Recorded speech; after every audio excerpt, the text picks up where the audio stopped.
Halo semuanya, kembali lagi bareng gua di channel yang ngebahas dunia otomotif paling seru. Dan kali ini gua punya satu mobil yang udah lama dinanti-nanti dan akhirnya balik lagi ke Indonesia. Setelah terakhir di tahun 2023 dan vakum di 2004. Yap, ini dia. Jeep Wrangler Rubicon Facelift. Mobil legendaris yang udah melekat banget sama image petualang, sekarang tampil makin sangar, makin modern, dan katanya lebih siap buat off-road ekstrim. Tapi pertanyaannya, apa aja sih yang berubah dan apakah worth it naik harga hampir 200 juta rupiah? Yuk kita bahas bareng-bareng.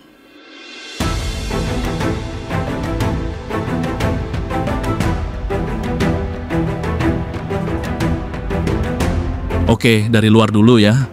Sekilas lo mungkin mikir, kayaknya nggak banyak berubah deh. Tapi coba deh, perhatiin lebih detail. Grill depan masih dengan 7 slot khas Jeep, tapi sekarang tampilannya lebih ramping, lebih agresif, dan jujur aja, kelihatan lebih muda juga. Bumper depan juga baru, dan untuk unit yang ini, pakai model terpisah, yang menurut gue, tampilannya makin keren.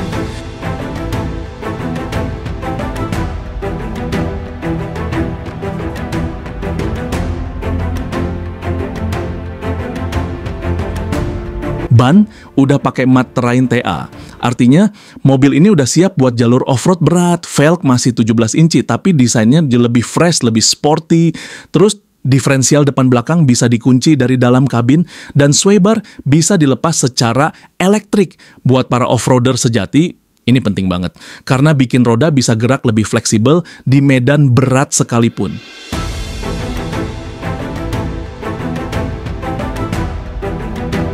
Mesin masih sama kayak sebelumnya. 2.0 liter, 4 silinder turbo, tenaga 285 PS, torsi 400 Nm. Transmisi 8 speed otomatis dan sistem penggerak 4-4 legendarisnya tetap dipertahankan. Mungkin lo mikir, loh nggak ada ubahan ya? Ya, bener. Tapi ini nunjukin satu hal, Jeep percaya diri. Mesin ini udah terbukti tangguh. Nah, yang menarik nih, kaca depan sekarang udah pakai Gorilla Glass. Lebih tahan benturan, lebih tahan goresan. Dan antenanya udah nggak nongol di samping lagi. Sekarang disembunyiin di kaca. Lebih bersih dan lebih modern. Oh iya, di tempat bekas antena itu, sekarang nongol badge Trail Rated 4.4. Yang artinya, mobil ini udah lulus uji medan berat.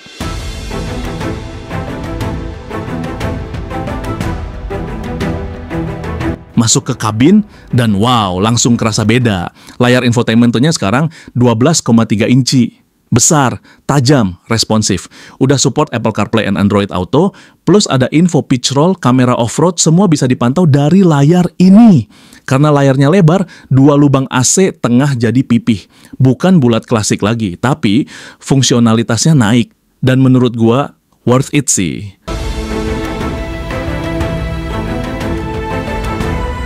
Kursi depan sekarang udah full elektrik. Nyaman banget buat nyari posisi duduk ideal. Cruise control juga udah adaptif. Makin nyaman buat perjalanan jauh.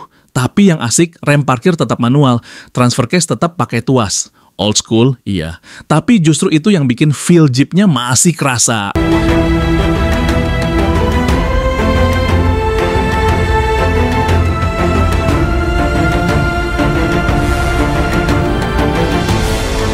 Bagian belakang masih khas Jeep banget. Kapasitas bagasi oke buat bawa perlengkapan camping, tenda, atau bahkan dus-dus logistik. Baris kedua juga nyaman, legroom oke, dan at roof panelnya bisa dibuka. Yes, lo bisa ngerasain sensasi berkendara atap terbuka ala petualang sejati. Tapi sayangnya, untuk sekarang yang masuk cuman varian Rubicon 5 pintu. Varian Sport, Sahara atau 2 pintu belum masuk. Tapi katanya sih akan nyusul. Dan Jeep Gladiator juga kabarnya bakal hadir. Dengan mesin 2.0 turbo yang sama kayak ini. Jadi worth it nggak naik harga hampir 200 juta?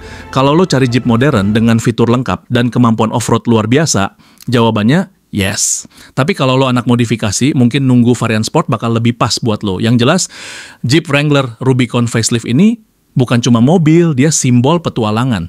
Dan sekarang udah balik lagi ke Indonesia.